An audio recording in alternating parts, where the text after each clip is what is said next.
ਨੂੰ बढ़ावा देने की गल कही है कि बहिष्कार ਨੂੰ बढ़ावा दिता जाए। किस तरह ਅਸੀਂ इस तरीके नाल सरकार का विरोध कर सकते हैं? देखिए, ये एक विरोध का बहुत ही सशक्त माध्यम है, बहुत मजबूत एक तरीका है। भाई, हमारे पास सरकार की तरह जो सारी सरकारी संस्थाएं नहीं है, पुलिस नहीं है, आर्मी नहीं है, कुछ नहीं है। हमारे पास है क्या?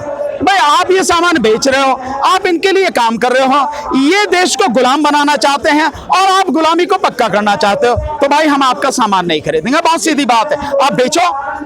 बहिष्कार हमेशा से बहुत मजबूत एक तरीका रहा है लड़ाई लड़ने का, और मैं आपको पूरे विश्वास के साथ कह सकता हूं, अगर हमारे देश के लोगों ने, किसानों ने, मजदूरों ने, मध्यम वर्ग के लोगों ने जो बात मैं कह रहा हूं, इनका बहिष्कार पूरी तरह से कर दिया, आप मान लीजिए सरकार घुटनों पर आ जाएगी।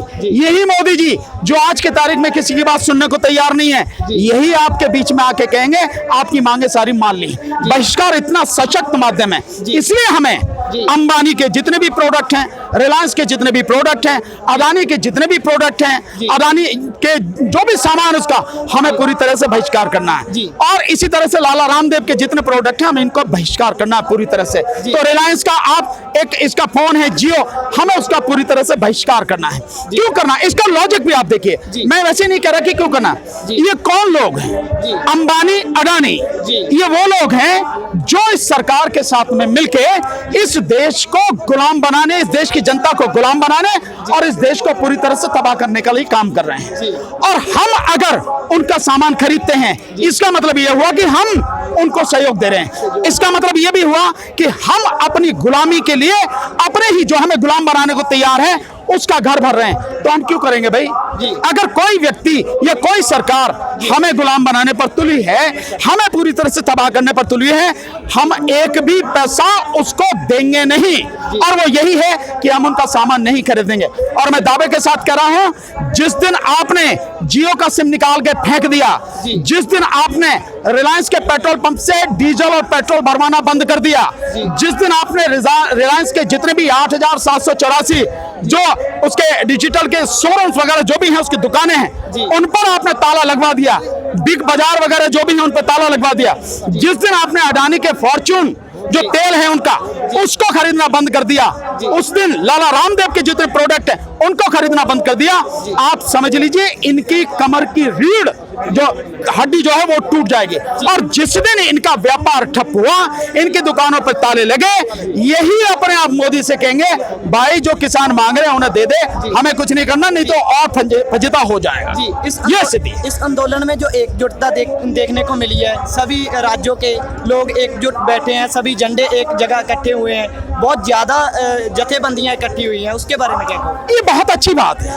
ये मैं कहूंगा कि लोगों को मैं अपनी तरफ से धन्यवाद देना चाहूंगा कि उन्होंने सच्चाई को समझा है कि हम अलग अलग रहेंगे या बैठे रहेंगे तो लड़ाई हार जानी है, और लड़ाई जो भी अगर हारी गई तो उसका असर सब पे पड़ेगा। इसलिए सबकी लड़ाई है, सबको साथ में आना चाहिए। इसीलिए किसानों के साथ साथ, क्योंकि देश में बहुसंख्यक आबादी बहुत बुरी तरह से परेशान है, मोदी सरकार ने सबका जीना हराम कर रखा है। मोदी सरकार ने एक एक करके हर संस्थान को पूरी तरह से तबाह कर दिया है, हर क्षेत्र को पूरी तरह से बर्बाद कर दिया है। और जब सब कुछ बर्बाद हो जाएगा तो देश की जनता कहां जी पाएगी? सब बर्बाद हो जाएगी, चाहे वो एजुकेशन का फील्ड हो, चाहे मेडिकल का फील्ड हो, चाहे आप देखें और जितने भी क्षेत्र हैं, सब सार्वजनिक क्षेत्र के सारे उपक्रम मोदी जी ने बेच दिए, लगातार उनको बेच रहे हैं। जो भी काम कर रहे हैं वो उद्योगपति के लिए काम कर रहे हैं। तो जब सब कुछ ही बर्बाद हो जाएगा, देश कहां से बचेगा? इसलिए ये देश को बचाने की लड़ाई है, देश की जनता की लड़ाई है, हर व्यक्ति की लड़ाई है, हर संगठन की लड़ाई है, हर राजनीतिक पार्टी की लड़ाई है। सबको साथ देना चाहिए। वैसे तो यही आके देना चाहिए, पर नहीं आते हैं, घर बैठे हैं तो बहिष्कार कीजिए। पैसे से समर्थन कर सकते हैं वो कीजिए, नहीं कर सकते हैं तो बहिष्कार तो कर ही सकते हैं, पूरी तरह से बहिष्कार कीजिए।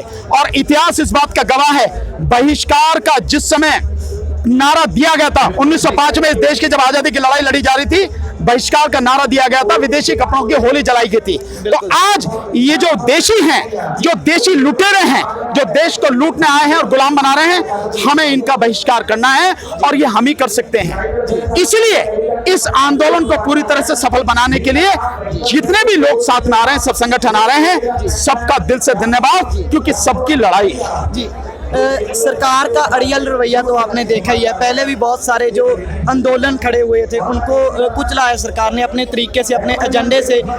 कभी टुकड़े टुकड़े गैंग बोलकर शाहीन बाग का आपने आंदोलन देखा है। इस आंदोलन में क्या नया देख रहे हो आप? शाहीन बाग का आंदोलन वो तोड़ नहीं सके। मैं आपको बिल्कुल याद करा देना चाहता हूँ, शाहीन बाग का आंदोलन जी, या सीए, एनपीआर और एनआरसी का आंदोलन सरकारों से तोड़ नहीं सकी। जी। एक इसका एक और परिणाम बताता हूँ, 1 साल हो गया उस कानून को पास हुए जी, राष्ट्रपति के साइन भी हो गए, नोटिफाई भी हो गया, आज तक लागू कर नहीं सकी सरकार। अगर ये कोरोना संकट नहीं आता तो इस सरकार के घुटने हम 4 महीने में वैसे ही तोड़ देते जी। कोई दिक्कत नहीं थी, क्योंकि इतनी दूरी तक, इतनी गहराई तक पूरे देश में ये सीएनआरसी का आंदोलन फैल चुका था।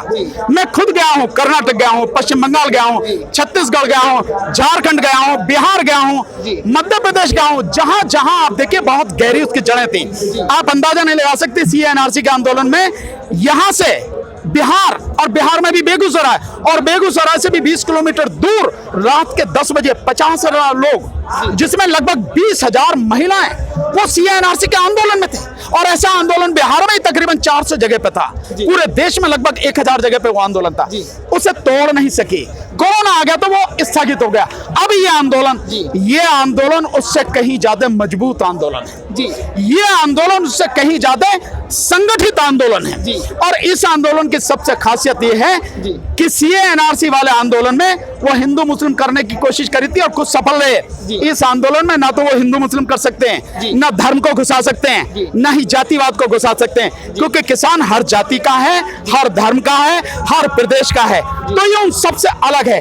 ये आंदोलन इस सरकार को, या तो ये सरकार जो तीनों कानून है उनको खत्म करेगी और एमएसपी के लिए कानून बनाएगी, नहीं तो सरकार को उखाड़ के फेंक देगा। इस आंदोलन की जड़ें इतनी गहरी जड़ जम चुके हैं, इसलिए हर कोई इसको साथ दे रहा है और सबको साथ देना चाहिए। जी, इस आंदोलन में लोग एकजुट होकर बैठे हैं, मगर एक बात है कि पंजाब की भूमिका इस आंदोलन में आप कैसे देखते हो? नहीं, लीड कर रहे हैं भाई। पंजाब के साथी जो है, किसान साथी, हरियाणा के जो साथी हैं, वो इस आंदोलन को लीड कर रहे हैं और इसी वजह से ये आंदोलन ना तो टूटेगा, ना ये आंदोलन बिकेगा। अगर इसमें और कहीं के कुछ साथी घुस गए होते, जैसे सरकार कुछ घुसाने की कोशिश कर रही है, आप देख भी रहे हैं कि कुछ किसान संगठन ऐसे हैं और कुछ किसान साथी ऐसे हैं जो केवल एमएसपी की बात कर रहे हैं। भाई, हम एमएसपी की तो बात ही नहीं कर रहे हैं, हम तो बात इस बात की कर रहे हैं कि तीनों कानून वापस लो आप और एमएसपी को कानून दर्जा दो। तो आप एक की बात क्यों कर रहे हैं? तो जो लोग ये बात कर रहे हैं वो सरकार के भेजे हुए दलाल हैं, इस आंदोलन को तोड़ने वाले लोग हैं। इस आंदोलन की तो सीधी सी मांग है, तीनों कानून वापस लो और आप एमएसपी को कानून बनाओ, कानूनी दर्जा दो। इससे कम पे कुछ नहीं।